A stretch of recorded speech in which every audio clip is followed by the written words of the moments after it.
What's up, YouTube? It's Grant here with another deck tech, this time for Modern. When I first started getting into Magic, I was a little kid.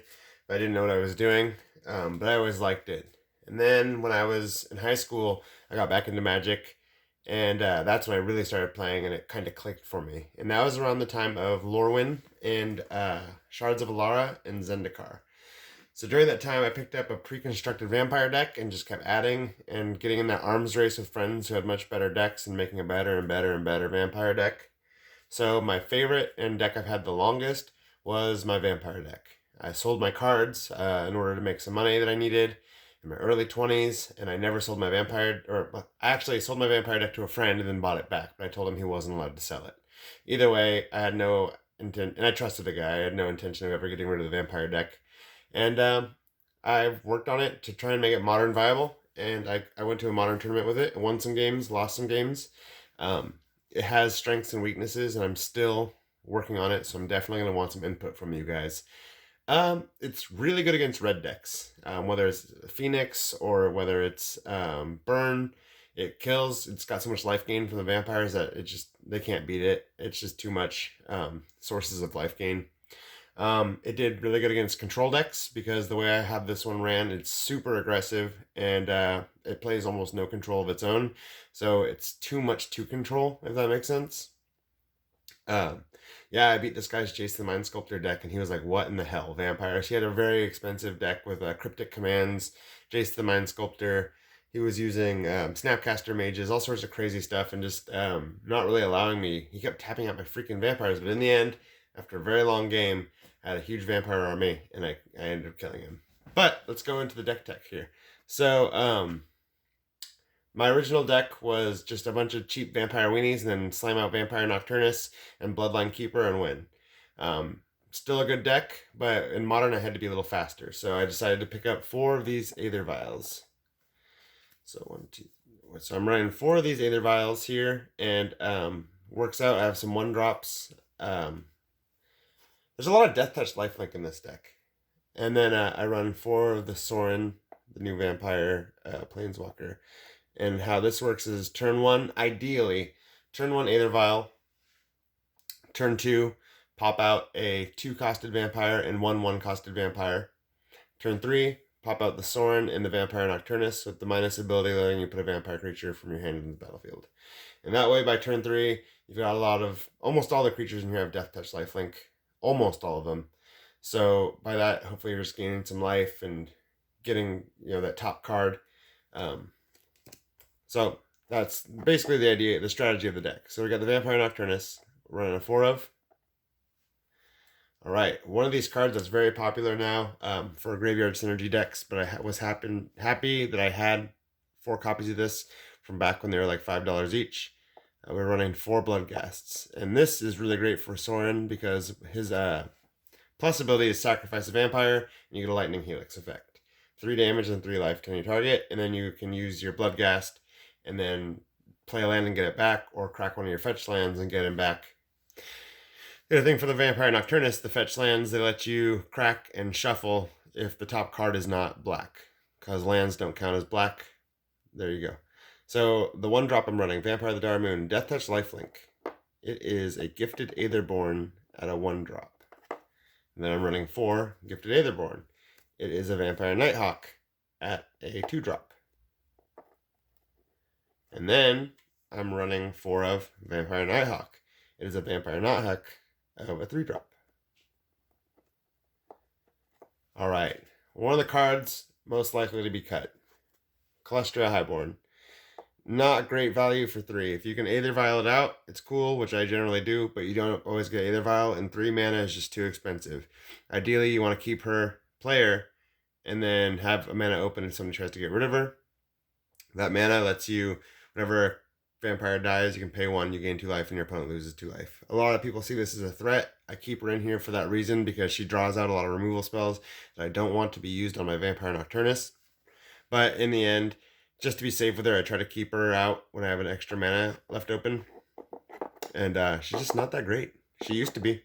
She used to be really good. But now they've just got better vampires. Alright, Vampire Lords. We got Captivating Vampire. Once again, a 4 of. Now, I've had the deck for a long time, but making it modern is something new. So it does seem kind of clunky having a ton of 4-ofs, and I'm still working on it, and I have some ideas of how to make it better, but it's just really going to take testing because it's really hard to tell what will be better and what will be worse until you just play a ton of games. But if you guys play vampires, maybe you could help me out, and if you've done some of that testing, just go ahead and let me know. We got 4 of the cordial vampires.